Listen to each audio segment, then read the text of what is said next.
नमस्कार मित्रों, गुरुकुल की इस व्याख्यान श्रृंखला में आप लोगों का स्वागत है। मैं doctor Pankaj Kumar Mishra, associate professor Sanskrit विभाग सेंट स्टीफेंस कॉलेज, एक बार फिर से आपके सामने संस्कृत भाषा विज्ञान लेकर के उपस्थित हूं। और जैसा कि आप जानते हैं कि हम लोग इसमें भाषा के वर्गीकरण का विश्लेषण कर रहे हैं और इस वर्गीकरण के संदर्भ में आकृति मूलक वर्गीकरण को हमने पूर्ण किया था और तदनुसार पारिवारिक वर्गीकरण हमने शुरू किया था। पारिवारिक वर्गीकरण में हम लोग खास करके जो ध्वनिगत साम्य को आधार बना करके ध्वनि, उसके बाद जो शब्द रचना है, वाक्य रचना है, पद रचना है, रूप रचना है आदि को आधार बना करके हम लोग इन विषयों का विश्लेषण कर रहे थे। तदनुसार उसमें हम लोगों ने जो पढ़ा था वो इस रूप में पढ़ा था कि रूप रचनात्मक पद्धतियों की अनुरूपता को, और उसके बाद हम लोग चर्चा विमर्श करना शुरू करने वाले थे शब्दगत साम्य को लेकर के। अब ये शब्दगत साम्य क्या है मित्रों? जो हम आप भाषा के प्रति बहुत अधिक रुचि रखने वाले लोग नहीं होते हैं, वे लोग भी जब एक भाषा से दूसरे भाषा के शब्दों की तुलना करते हैं तो उनके मन में आवश्यक रूप से यह स्पष्ट हो जाता है कि यह शब्द अमुक शब्द से बना होगा, इस शब्द के पीछे अमुक शब्द है। और यह सत्य है। एक बार अस्तबल शब्द हम लोग जानते हैं, जो जहां घोड़े को रखा जाता है, वो अस्तबल शब्द देखिए, इंग्लिश में उसके लिए स्टेबल शब्द है यानी अलोप हो रहा है लेकिन rest of the thing same है। हम सोचने को बाध्य होते हैं वहां पर कि ये कहीं उसी के मूल से तो नहीं है। लेकिन उसी अस्तबल को अगर आप केवल संस्कृत की दृष्टि मात्र से विश्लेषण करें, forget English, just try to concentrate on Sanskrit. Sanskrit में हॉर्स के लिए शब्द होता है अश्व, ठीक है, और बल समूह के अर्थ में है। अब अगर अस्तबल में केवल त और ब को रिशिफ्ट कर दें, सॉरी बल नहीं, तल की बात कह रहा था, तल यानी आधार जहां पर रहते हैं लोग, रुकते हैं, ठहरते हैं, वो तल है। तो अस्तबल में देखिए क्या आ रहा है कि बल का जो ब है और अस्त का जो स्त है, उसको अगर त और ब को हम रिप्लेस कर देते हैं, एक दूसरे से एक्सचेंज कर लेते हैं, तो शब्द बन जाता है अश्वतल। कीजिएगा, मैं कभी भी इसे स्टेबल के नजदीक नहीं मानता, मैं केवल यह कहता हूं कि संस्कृत के मूल शब्द से अस्तबल बना है। जैसे बनारस, जैसे वाराणसी बनारस बन गया, ना और रा अपना जगह उन्होंने परिवर्तित कर लिया है, उसी तरह अस्तबल का ता और ब ने अपनी जगह बदल ली और यह अश्वतल से अस्तबल बन गया। यह केवल क्या है कि जब आप भाषा के साथ जूझते हैं, भाषा की प्रकृति को पकड़ने की कोशिश करते हैं, तो इस प्रकार की चीजें अपने आप हमारे मनोमस्तिष्क में उत्पन्न होने लगता है। और यही प्रक्रिया हम भाषा विज्ञान में भी अपनाते हैं। वहां पर कई बार इस तरह से देखा जाता है कि शब्दगत हमें साम्य दिखते हैं, चाहे वो सर्वनाम का हो, चाहे वो संख्या को लेकर के हो, चाहे संबंधों को लेकर के हो, चाहे डे टू डे लाइफ में हम अपने जो कुछ दैनंदिन व्यवहार के शब्द हों, क्रिया हों, पशु हों, पक्षी हों आदि, ऐसे जो हमारे चतुर्दिक विद्यमान रहने वाली हमारी अभिव्यक्ति के जो साधन रूप शब्द होते हैं, उन शब्दों में भी हम साम्य देखते हैं अलग अलग भाषाओं में। और तदनुसार मैं यहां पर केवल 4 भाषा लेकर के आया हूं, अन्य भी हैं जिसको आप लंबा चौड़ा चर्चा में ला सकते हैं, कि ताकि उसको फोकस कीजिए कि किस प्रकार ये शब्द जो है एक ही परिवार का निर्माण करता है। संस्कृत शब्द हमने लिया, हमने अवेस्ता के शब्द लिए, हमने ग्रीक के शब्द लिए, हमने लैटिन के शब्द लिए और हमने अंग्रेजी के शब्द लिए। केवल हमने 5 पर फोकस किया है। लेकिन अगर आप अपने पुस्तकों में जाकर के देखें तो 10, 12, 15 भाषाओं का वर्गीकरण आपको प्राप्त होगा।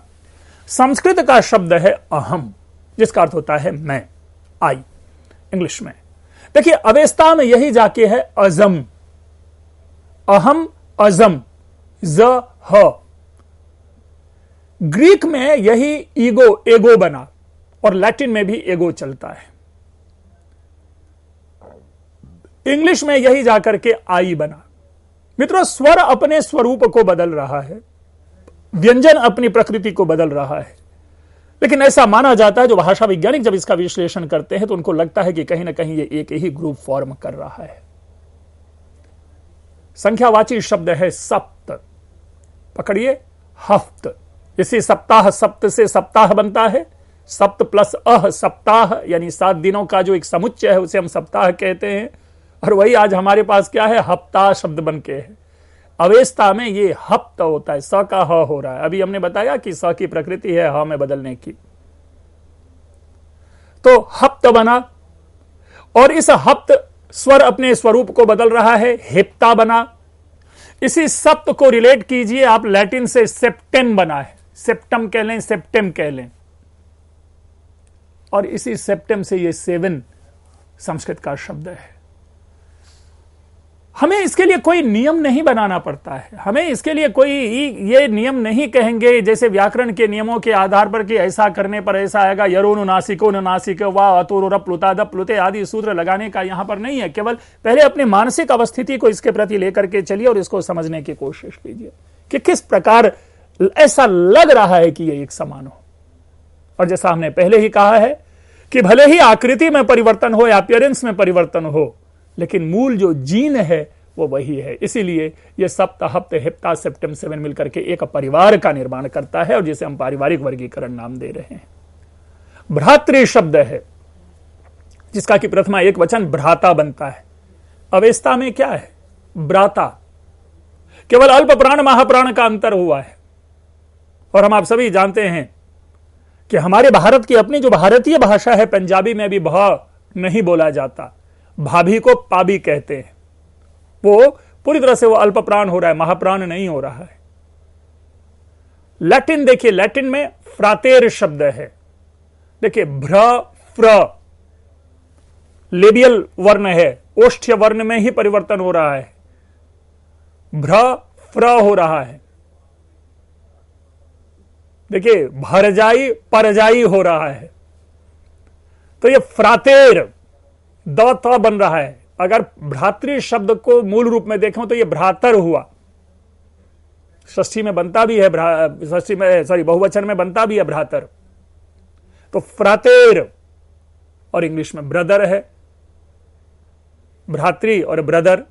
त द हो रहा है, झलाम जशोंते, री र में बदल रहा है, और अल वाला रूप लगाइए, री र में बदल रहा है। तो वो एक साम्य का एक बॉन्ड बना रहा है। क्रियावाची शब्द को देख लें, हमने सर्वनाम देखा, हमने संख्यावाची देखा, हमने संबंधवाची देखा। अब क्रियावाची शब्द देखिए, अस्ति। अवेस्ता में भी अस्ति ही है, ग्रीक में एस्ति हुआ, लैटिन में एस्त हो रहा है, इंग्लिश में इज हो रहा है। यानी ज में भी आप चाहे तो स का अन्वेषण कर सकते हैं, स ज फिर ज बना है, स्वर वही है, ए और ई। बहुत अधिक भाषा वैज्ञानिक इस अंतर को बहुत बड़ा अंतर नहीं मानते। तो कितना सुंदर। मैं समझता हूं कि जब शब्दावली की अनुरूपता को हम समझते हैं तो उसके बाद हमारे लिए एक परिवार को समझना आसान हो जाता है कि किस प्रकार भाषा के विश्लेषण के लिए पारिवारिक वर्गीकरण बनता है। और तदनुसार आप केवल भारतवर्ष को ही एक परिवार मान लें। अब देखिए कि सारे की सारी भारतीय भाषाएं, जबकि अलग अलग भाषा बोल रहे हैं। राजस्थान में भी भाषाओं के अलग अलग शब्द हैं, मारवाड़ी है, शेखावटी है, हाड़ौती है, डॉल है। आप मध्य प्रदेश में आए, आप छत्तीसगढ़ चलें, इवन आप वेस्ट बंगाल, असम, ओडिशा, बिहार, उत्तर प्रदेश आदि, इन सारी, पंजाब, हरियाणा, इन सारे भाषाओं को देखिए। हर प्रदेश के व्यक्ति जो होते हैं वो अपनी अपनी भाषा बोलते हैं, लेकिन एक भिन्न प्रदेश के व्यक्ति दूसरे प्रदेश के व्यक्ति की भाषा के प्रयोग को समझ के वो जान लेते हैं कि ये क्या कहना चाहते। वो इसलिए कि हमारे ऊपर मूल में हिंदी जो है अपना प्रभाव छोड़े हुए है, और हिंदी की उस प्रकृति से दूसरे भाषा की प्रकृति हम आसानी से समझ लेते हैं। जब कहा जाता है आई आई बबुआ आइल बारन भोजपुरी में, तो आई आई आइए आइए, बबुआ यानी भाई कोई लड़का है, वो आइल बारन आए हुए हैं, आओ आओ, मैंने बार बार हड़ौती के शब्द का प्रयोग किया है। अटी उटी कटी, अटी अत्र, उटी तत्र, कटी कुत्र, शब्द को देखिए तो ये निर्माण होता है। और मित्रों, ये सत्य है कि अगर थोड़ा सा हम कॉन्शियस रहते हैं तो दूसरे भी भाषा को आसानी से समझ लेते हैं, और तदनुसार शब्दावली में साम्य होने के कारण हम कहते हैं कि यह एक ही परिवार की भाषा प्रतीत हो रही है। मित्रों, इसके बाद जब हमने बाबूराम सक्सेना जी को इंट्रोड्यूस किया था इससे पहले के लेक्चर में, और उसमें आपने देखा होगा कि बाबूराम सक्सेना जी के ये 4 थे: स्थानिक समानता, शब्दों की समानता, व्याकरण साम्य, ध्वनि साम्य। तो हमने तो शब्दों की समानता का भी विस्तृत विश्लेषण किया, लेकिन आगे भी हम इसके विश्लेषण को कंटिन्यू करेंगे, और डॉक्टर देवेंद्रनाथ शर्मा के द्वारा दिए गए जो ये 6 पक्ष हैं उनको इसी के अंतर्गत समाविष्ट करके लेकर चलेंगे। तो सबसे पहले देखते हैं स्थानिक समानता। इसको कभी कभी भौगोलिक निकटता भी कहते हैं, अर्थात एक ही पॉकेट, एक ही आसपास के, जैसे अब समझ लें दिल्ली है, उत्तर प्रदेश है, राजस्थान है, हरियाणा है, अब ये सारी जो है एक ही जगह एक अपने सीमा को शेयर कर रहा है, भौगोलिक निकटता है। तो कभी कभी भौगोलिक निकटता के कारण भी भाषागत साम्य है, और उस साम्य के आधार पर हम उसे उस परिवार की भाषा मान लेते हैं। जैसे उदाहरण के लिए अब हिंदी भाषा है, और एक ही जो भौगोलिक प्रदेश में बोली जाने वाली भाषा है मैथिली, भोजपुरी और मगही। तो इन तीनों भाषा में आप साम्य देखेंगे, और ये तीनों भाषा बोलने वाले जरूरी नहीं है आपस में कि मैथिली जानने वाले को मगही आए बोलना, लेकिन मगही बोलने वाले की सारी अभिव्यक्ति को मैथिली और भोजपुरी वाले समझ लेते, उसी प्रकार भोजपुरी बोलने वाले की सारी अभिव्यक्ति को मैथिली और मगही वाले और हिंदी वाले समझ लेते हैं। यह भौगोलिक निकटता है जिसके कारण हम पाते हैं कि यह देखा जा रहा है भाषागत साम्य है। बांग्ला, गुजराती, मराठी, ऐसे जो गुजराती मराठी ऐसे जो ये है, ये जो साम्य है, निकटता अपने में भौगोलिक साम्य होने के कारण ये करते हैं, एक वर्ग का निर्माण करते हैं जिसे हम एक परिवार कहते हैं। लेकिन इसका यह मतलब नहीं, जैसे मैंने शुरू में ही कहा था कि स्थानिक समानता कहीं भी यह अनिवार्य तत्व नहीं होगा पारिवारिक वर्गीकरण के लिए, क्योंकि हमारे पास अपवाद भी है। हमने मराठी को तो ले लिया हिंदी के नजदीक, हिंदी के साथ संबंध बनाने के लिए, लेकिन वही महाराष्ट्र प्रदेश, कर्नाटक और आंध्र प्रदेश से अपने भूगोल, अपनी सीमा को शेयर करता है। लेकिन मराठी, कन्नड़ और तेलुगु स्थानिक समानता होने के कारण भी एक परिवार का निर्माण नहीं करता। तो इसलिए नीचे ये बात बतानी पड़ी कि यह अनिवार्य तत्व नहीं है, यह संभावित तत्व है, यह सांकेतिक तत्व है स्थानिक समानता, कि जिसको स्थानिक समानता हमें एक आधार प्रदान करता है कि हम उसके माध्यम से अपने लक्ष्य, अपने निष्कर्ष तक पहुंचने की कोशिश करें। इसी प्रकार अब आप देखिए, जब हमने स्थानिक समानता की बात की और इससे पूर्व हमने कई और चर्चा आपके सामने लाई, लेकिन इनमें एक विरोध भी उत्पन्न करता है। देखिए, कभी कभी जैसे हमने शब्दों की समानता को आधार बना करके आपके सामने यह विषय प्रस्तुत किया कि हम एक परिवार का निर्माण करते हैं, लेकिन इस समय विशेष रूप से हमें ध्यान देना होना चाहिए कि अकस्मात आने वाले शब्दों का साम्य नहीं है। जैसे इंग्लिश में वर्ड है नियर, NEAR, और वही भोजपुरी में हो रहा है नियरे, और दोनों का एक ही अर्थ है। ठीक है, तो भोजपुरी और अंग्रेजी नियरे और नियर में मेल के कारण ये एक भाषा परिवार का नहीं होना चाहिए, क्योंकि ये नियरे शब्द जो है ना वो अकस्मात आया है। हम लोग भी पढ़ते हैं निंदक नियरे राखिए, ये अकस्मात आने वाले शब्द हैं। तो नियरे शब्द पकड़ के अगर हम कहेंगे कि अंग्रेजी और भोजपुरी या हिंदी भाषा एक समान है, तो ये आधार नहीं बनता। इसी प्रकार कभी कभी ध्वनि अनुकरण मूलक शब्द है। अब बिल्ली जो म्याऊं करेगी, वो इंडिया की बिल्ली भी म्याऊं ही करेगी और अमेरिका की भी बिल्ली म्याऊं ही करेगी, सोमालिया की भी बिल्ली म्याऊं ही बोलेगी।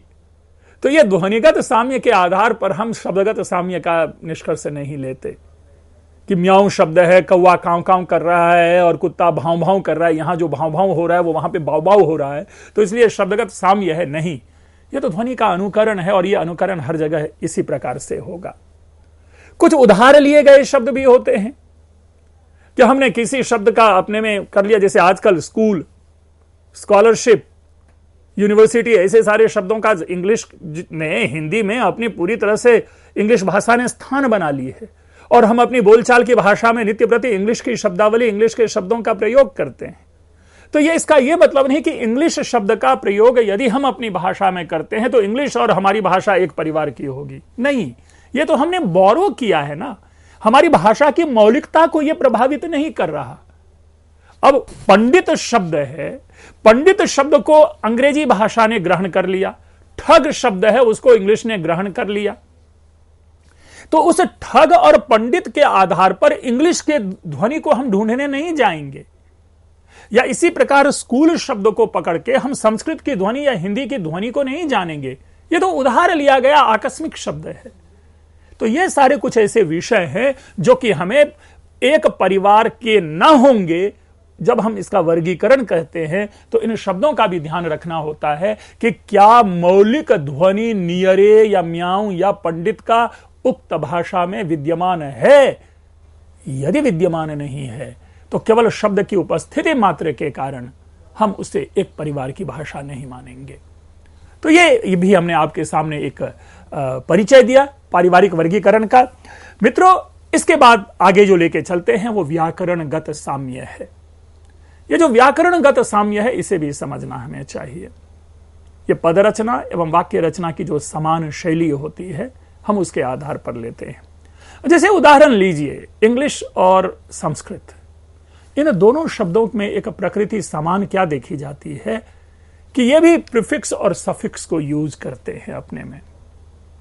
हालांकि प्रीफिक्स इंग्लिश में उतना डोमिनेंट नहीं है, लेकिन सफिक्स इक्वली डोमिनेंट वहां पर भी है, हमारे यहां भी है। अब देखिए, हमने एक छोटा सा उदाहरण आपके सामने रखा है, आप स्लाइड्स में देख रहे होंगे ई आर और त्रिच। क्या हो रहा है यहां पर? यह कहते हैं कि देखिए, जिस किसी भी क्रियापद में आप ई आर लगाते हैं उस क्रियापद का अर्थ होता है करने वाला। रीडर पढ़ने वाला, ईटर खाने वाला, ठीक है, ड्रिंकर पीने वाला, ऐसे जो भी क्रियापद है इंग्लिश के उसमें ई आर लगा दीजिए। और वही चीज अगर आप संस्कृत के क्रियापद में त्रिच लगाते हैं तो क्या होता है? कर्त्री करने वाला। तो यहां पर देखिए क्या है, पद रचनागत समानता है।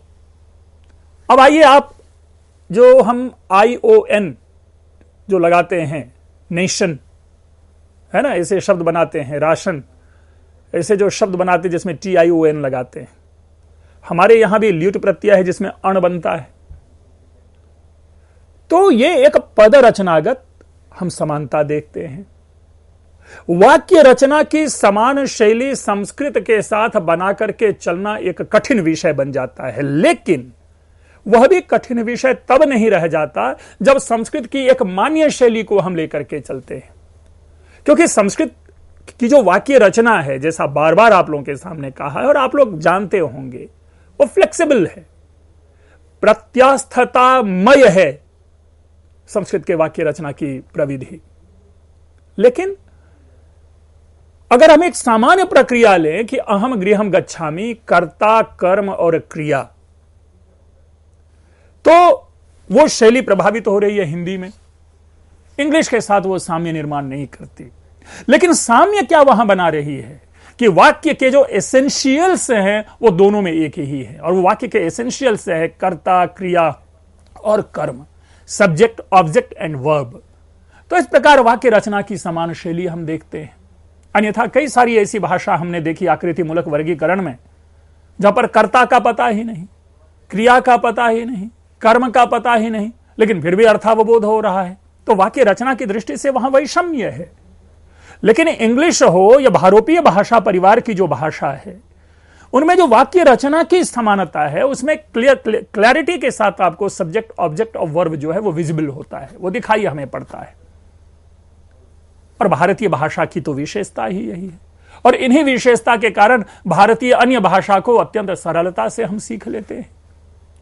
तो यह वाक्य जो व्याकरणगत साम्य है, इस आधार पर भी एक परिवार की भाषा को हम आइडेंटिफाई करने की कोशिश करते हैं।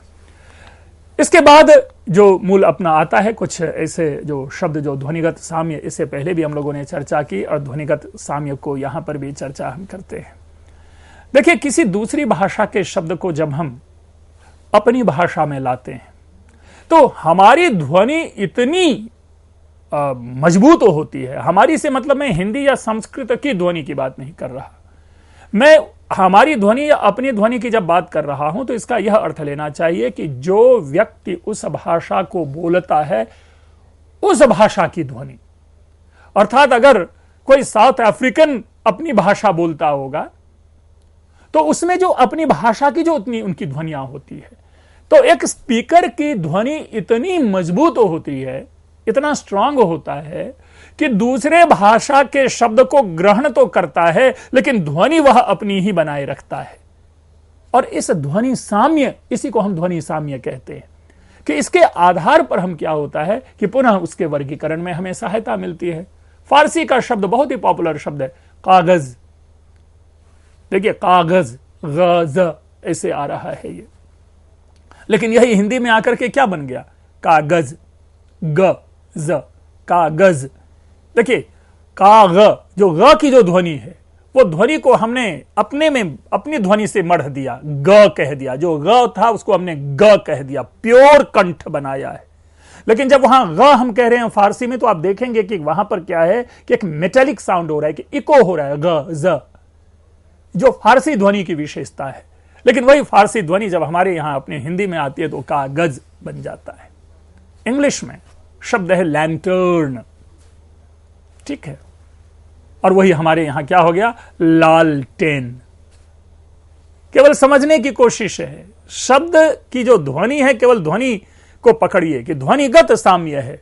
अगर वर्णगत साम्य को ढूंढने को लेकर के चलेंगे तो लैंटर्न का आपको र गायब हो गया, दो ना है उनमें से एक ना जो है वो ना बदल रहा है, लेकिन वही र जो है ला में बदल करके वर्ण व्यत्यय का सिद्धांत होता है, वो सिद्धांत परिवर्तित होकर के लैंटर्न जो है वो लालटेन बन रहा है। अर्थात जो प्राइमरी भाषा, जिस भाषा को हम बोल रहे हैं, उस भाषा की ध्वनि ने जिस भाषा से हम शब्दों का आयात कर रहे हैं उस भाषा की ध्वनि को अपने में आत्मसात कर लिया। तो इस प्रकार ये बन गया, इस प्रकार हम कहते हैं ये ध्वनिगत साम्य कहते हैं। और कई ऐसे शब्द है, अगर आप लोग आपस में बैठकर भी, मैं कहता हूं स्कूलों में अगर या घर में बैठ करके अपने बच्चों के साथ भी अगर आप कहते हैं कि सेम राइम वाले, सेम जो होते हैं ऐसे शब्द का निर्माण करो और बोलते जाओ, तो बैठे बैठे हमारे पास कई सारे शब्दों का कलेक्शन हो जाता है जिसमें कि हम ध्वनिगत साम्य देखते हैं। मित्रों, अब आते हैं इनकी हम समीक्षा करते हैं कि ये समीक्षा क्या है। ये जो पारिवारिक वर्गीकरण है, ये पारिवारिक वर्गीकरण वस्तुतः वैज्ञानिक वर्गीकरण है और आकृति मूलक वर्गीकरण से कहीं अधिक इसका जो क्षेत्र है वह व्यापक है। इनमें अध्ययन के स्कोप बहुत है, लेकिन फिर भी इसमें कुछ न्यूनता है, और वो न्यूनता यह है कि पर्याप्त प्रामाणिक सामग्री का अभाव है हमारे पास। अभी भी ऐसे कई विषय हैं जिनको कि हम अपने अनुमान, अपनी कल्पना और अपनी बुद्धि से स्थापित करने का प्रयास करते हैं। और आपने देखा भी होगा, जब मैं आपके सामने विश्लेषण कर रहा था तो हमने अपने इर्द गिर्द और कल्पनाओं और अपने तर्कों का आश्रय ज्यादा लिया है। और ये भाषा विज्ञान की कहीं ना कहीं एक अभी कमी है जो पारिवारिक वर्गीकरण को पूरी तरह से थ्रो करे। सारी ज्ञात भाषाओं का अध्ययन समान रूप से नहीं हो पाया है। इसका यह मतलब नहीं कि संभव नहीं, अभी भी सारी ज्ञात भाषाओं का पूर्ण अध्ययन नहीं हो पाया। तो यह भी एक है कि पारिवारिक वर्गीकरण को पूर्णता इस कारण से भी नहीं मिल पाई है। और जिन प्राचीन भाषाओं की तुलना हो रही है वे समकालिक नहीं है। अर्थात आज अगर हम बैठ करके वैदिक संस्कृत की बात कर रहे हैं और आधुनिक संस्कृत से उसका मेल करने की कोशिश करते हैं, तो वो भी क्या है कि चूंकि आज वो भाषा नहीं बोली जा रही, तो कई सारी ध्वनियां तक विलुप्त हो गई हैं। कई ऐसी ध्वनियां हैं जो विलुप्त हो गई। अब देखिए ड़, जो मराठी में ड़ होता है, अग्निमीड़े, वो ड़ ध्वनि नहीं है। आज हम पकड़ते हैं किसी तरह से पकड़ के उस ध्वनि तक पहुंचने का प्रयास करते हैं, फिर मेल करके और तब अपनी मनस्थिति को स्थापित करने का प्रयास करते हैं। तो यह कुछ न्यूनता है जिसके कारण आज भी पारिवारिक वर्गीकरण को पूर्णता प्राप्त नहीं है। लेकिन जैसा हमने कहा कि आकृति मूलक वर्गीकरण की अपेक्षा पारिवारिक मूलक जो वर्गीकरण है वो सहज भी है, सरल भी है और लोगों के लिए ग्राह्य भी है। अब प्रश्न उत्पन्न होता है कि इस परिवार मूलक जो वर्गीकरण है, इसकी उपयोगिता क्या है और इसका महत्व क्या है। सामान्य है, बहुत लंबे चौड़े शब्दों में इसे डालने की, समझने की जरूरत भी नहीं है कि इसके माध्यम से ही संभव हो पाया भाषाओं का तुलनात्मक अध्ययन। अर्थात जब विलियम जोन्स ने फर्स्ट टाइम ये जो कंपैरेटिव स्टडी जब प्रारंभ की होगी भाषा की, हालांकि विलियम जोन्स से पहले भी एक विद्वान का नाम आता है, मैं उस विद्वान का नाम भूल रहा हूं, लेकिन मैं जरूर नेक्स्ट आऊंगा तो उसकी चर्चा करूंगा आप लोगों के सामने। लेकिन श्रेय जो क्रेडिट है वो क्रेडिट दिया जाता है विलियम जोन्स को, कि विलियम जोन्स ने जब ये भाषाओं की जो तुलनात्मक अध्ययन किया, उसके बाद भी आज हम आप एक भाषा विज्ञान को एक पूर्ण विज्ञान के रूप में समझ पा रहे हैं और एक नया विषय लेकर चल रहे हैं। यह पारिवारिक वर्गीकरण का परिणाम है कि भाषाओं का तुलनात्मक अध्ययन संभव हो पाया। मूल भाषाओं का ज्ञान हो पा रहा है हमें, अर्थात हम जब हिंदी से चलते हैं या अपनी क्षेत्रीय भाषा से चलते हैं तो उस मूल संस्कृत और वैदिक संस्कृत तक पहुंचने का प्रयास करते हैं, हम प्राकृत तक पहुंचने का प्रयास करते हैं। तो इस पारिवारिक वर्गीकरण ने मूल भाषा के अन्वेषण के लिए भी हमें उत्प्रेरित किया, और इसके साथ इस भाषा के आधार पर हम विभिन्न समुदायों, विभिन्न जातियों की एक एकता को भी स्थापित करते हैं। मित्रों, किसी भी राष्ट्र को एक सूत्र में बांधने में भाषा का सर्वाधिक योगदान होता है।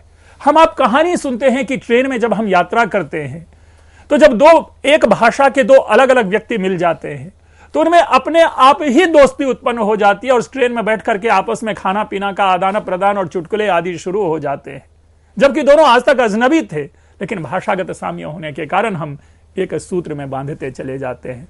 तो इस पारिवारिक वर्गीकरण ने हमें न केवल उन जातिगत, उन समुदायों की एकता को समझने का मौका दिया, बल्कि हम उसके आधार पर उसके सोशल साइंस और एंथ्रोपोलॉजिकल स्टडी कर पाने में भी सक्षम हो पाए हैं। पारिवारिक वर्गीकरण एक सफल वर्गीकरण है, इसमें कोई आलोचना, इसमें कोई नेगेटिविटी नहीं है। हाँ, न्यूनता हो सकती है कि अभी तक हम उस जगह पे नहीं पहुंच पाए। तो मित्रों, ये अपना आज का एक तरह से हम कहें कि ये पारिवारिक वर्गीकरण का जो सैद्धांतिक विश्लेषण है, वो सैद्धांतिक विश्लेषण मैंने आपके सामने प्रस्तुत किया। नेक्स्ट जब भी अपनी चर्चा होगी तो इस पारिवारिक वर्गीकरण के कितने परिवार हैं, कितने उप परिवार हैं, उन परिवार की कौन कौन भाषाएं हैं, हम उनका विश्लेषण करेंगे। आप लोगों से अपेक्षा यही है कि इसी ऊर्जा और इसी उत्साह के साथ पुनः उस व्याख्यान को भी उसी प्रकार सुने जिस प्रकार आपने अभी सुना है। आप लोगों का बहुत बहुत धन्यवाद।